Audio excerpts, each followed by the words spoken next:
Hi friends, எல்லோரும் எப்படி இருக்கீங்க?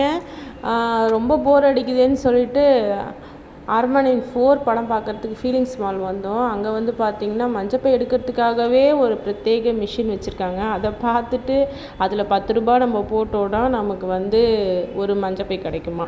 ஆனால் அது மஞ்சள் கலரில் இல்லை, ஒயிட் கலரில் தான் இருந்துச்சு.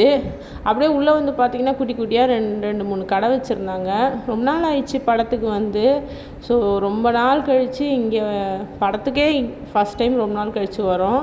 அதுவும் நைட் ஷோ வந்திருக்கோம். ரொம்ப நாள் கழித்து நைட் ஷோவே அதிகமாக பார்க்கறதில்ல. இங்கே பார்த்திங்கன்னா ஏற்கனவே நமக்கு டிக்கெட் கவுண்டர் இந்த இடத்துலலாம் வந்து சிட்டிங் ஏரியா மாதிரி போட்டிருந்தாங்க.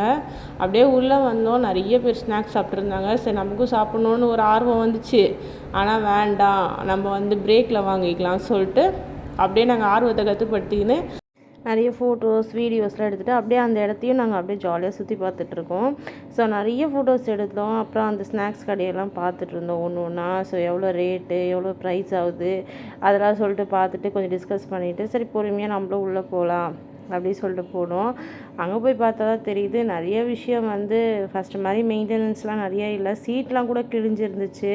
ஸோ அந்த மாதிரி நிறைய பிரச்சனை இருந்துச்சு. இருந்தாலும் வந்து படம் வந்து பார்த்திங்கன்னா நல்லா தான் இருக்குது. ஒரு டைம் போய் பார்க்கலாம் ஜாலியாக. ரொம்ப வந்து பேய் பயம்லாம் ரொம்ப கிடையாது. ஆனால் சின்ன பசங்களுக்கு அது பயமாக இருக்கும். இந்த நடந்து போகிற இடத்த வந்து வீடியோ எடுக்கணும்னு சொல்லிட்டு என் ஹஸ்பண்டும் என் பொண்ணும் மாற்றி மாற்றி நடந்துட்டு இருந்தாங்க. அப்போ தான் வந்து நிறைய பேர் நடந்து போயிட்டு வந்துன்னு போயின்னு இருந்தாங்க. ஸோ அதுக்கப்புறம் எப்படியோ ஒரு வழியாக வீடியோ எடுத்துகிட்டு உள்ளே போயிட்டு அப்படியே சீட்டை தேடி உட்காந்தா சீட்டு கிழிஞ்சிருந்துச்சு. சரி, ஓகே, அதையும் பார்த்துட்டு படத்தையும் பார்த்துட்டு நிறைய ஃபோட்டோஸ் எடுத்துகிட்டு வீட்டுக்கு கிளம்பிட்டோம். பாய்.